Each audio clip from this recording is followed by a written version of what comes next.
Pakinggan natin ay itong atake ng isang pastor. Ginamit ang tinig ni Eliseo Soriano, yung pastor na namatay na founder sa MCGI. Tungkol ito sa cross, mga kababayan. Ating bigyang kasagutan pagkatapos marinig natin. Kaya yung krus, wag mong sasabihin na simbolo ng Kristyanismo. Ngayon, ang sabi naman ng Iglesia Katolika, ganito raw yung krus. Hindi ako may sabi nito Iglesia Katolika. It is the Christian's strongest and most powerful weapon against Satan. Sabi ng Mari, yun daw ang pinakamalakas na panlaban kay Satanas, yung krus. Kung yung krus ang pinakamalakas na panlaban kay Satanas, bakit pag dadating sa simbahang Katoliko sa altar, nagkukurus ka? Kung yung krus pala, sabi ng libro nyo, ay panlaban kay Satanas, bakit nyo ginagamit kay Maria? Hindi naman Satanas si Maria. Okay, sagutin natin.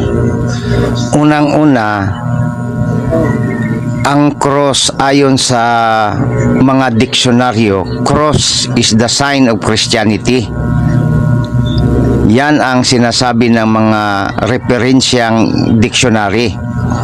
Kaya kung ikaw ay Kristiyano, ang sign is cross. Yan ang hindi ninyo matanggap dahil wala kayong pag-sign ng cross.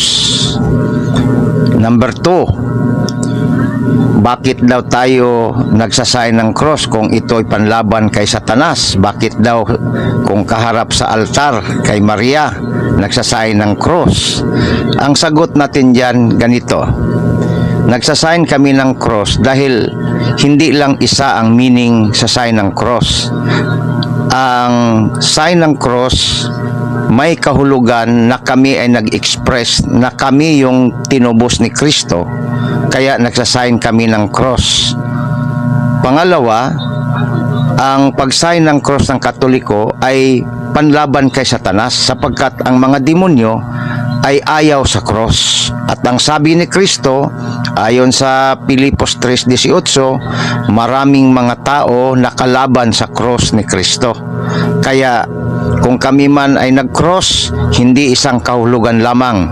Una, cross is the symbol of Christianity ayon sa dictionary.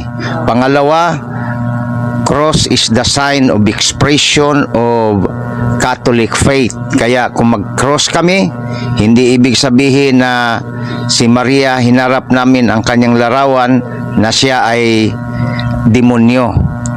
Ikaw lang o kayo lang ang nag-isip ng ganon.